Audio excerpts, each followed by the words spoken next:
Bonjour et bienvenue, aujourd'hui on se retrouve pour une nouvelle vidéo dans la série Tips and Tricks et on va créer ensemble l'effet Black Town.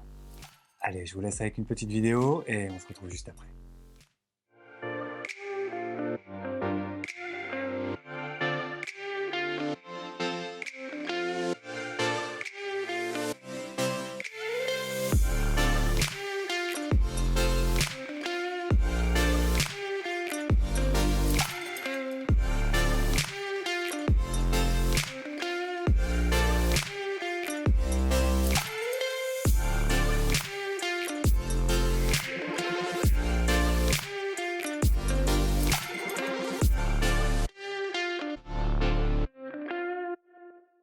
Alors voilà, on va voir comment créer cet effet ensemble dans Lightroom. Sans plus attendre, on va directement dans Lightroom. Allez, c'est parti. Alors, j'ai sélectionné ici 6 photos d'un shooting qu'on a fait sur les toits d'Oralil, sur lesquels donc on va pouvoir appliquer cet effet. Alors, on va le faire, on va en choisir une, on va par exemple prendre celle-ci. Hop, donc on va l'ouvrir et la passer dans la partie développement, donc soit via l'onglet ici en haut, soit en appuyant sur la touche D. Alors, la première chose qu'on va faire, c'est une mise à niveau. Donc le raccourci clavier pomme U pour une mise à niveau automatique. On va donc augmenter un petit peu ici le contraste. Et voilà, ça c'est la première chose. Deuxième chose, on va se retrouver dans la partie effet, ici en bas. Et on va rajouter un petit peu de vignettage dans l'image. Jusque-là, tout va bien. Ensuite, on va se retrouver dans la partie TSL pour teinte, saturation, luminance. Et on va commencer donc par l'onglet teinte. Alors vous vous doutez qu'on va jouer avec ces onglets-là.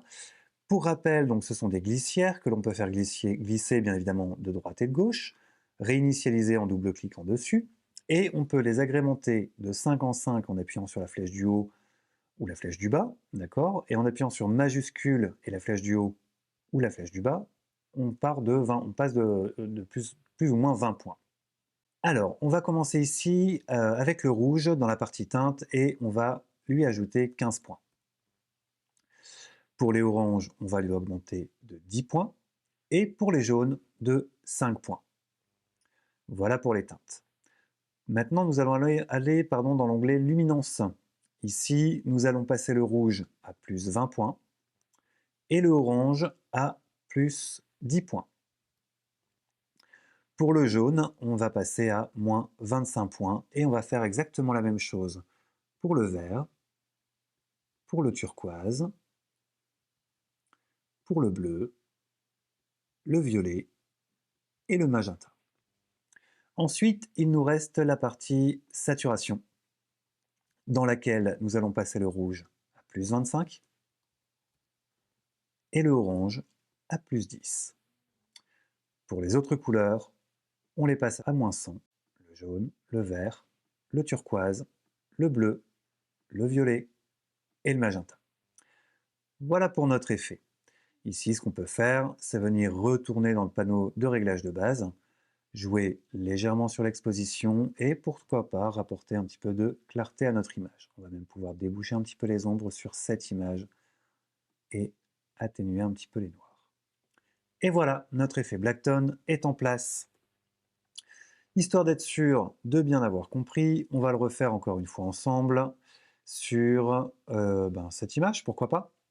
Alors, je sélectionne l'image, je passe dans la partie développement avec la touche D, je fais pomme U pour faire une mise à niveau automatique.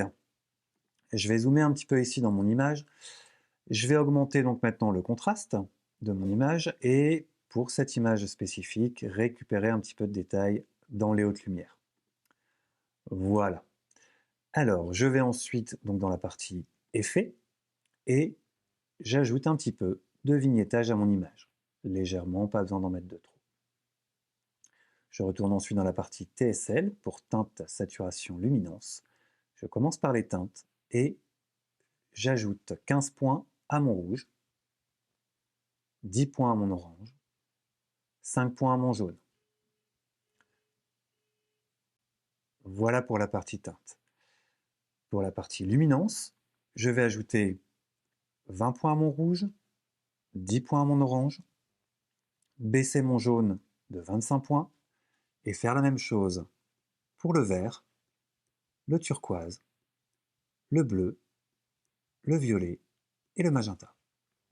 Ensuite, il me reste la partie saturation, sur laquelle je vais ajouter 20 points de rouge, 10 points de orange, 25 points de rouge, pardon, 25 points de rouge, 10 points de orange, et baisser mon jaune à 0, à moins 100, mon vert à moins 100, le turquoise également, le bleu également, le violet, ainsi que le magenta.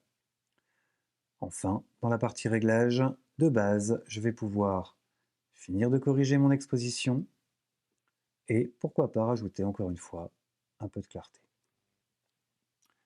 Et voilà, l'effet n'est pas plus compliqué que ça. Je le refais avec vous une dernière fois. Je vais prendre cette image-ci dans la partie développement. Je vais faire une mise à niveau automatique de mes réglages, augmenter un petit peu le contraste.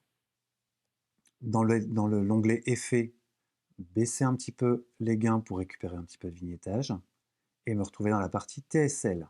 Cette fois dans la partie teinte, je passe les rouges à 15, les oranges à 10, les jaunes à 5. Dans la partie luminance, je passe les rouges à 20, les oranges à 10, les jaunes à moins 25, les verts également, les turquoises, les bleus, les violets et les magentas. Ensuite, dans la partie saturation, je passe mes rouges à 25, mes oranges à 10, mes jaunes et ainsi que le reste de mes couleurs à moins 100. Et voilà, je retourne une dernière fois dans la partie réglage de base pour faire les dernières corrections. Encore une fois, ici j'aime bien rajouter un petit peu de clarté. Un petit peu. Et voilà, mon effet est fait.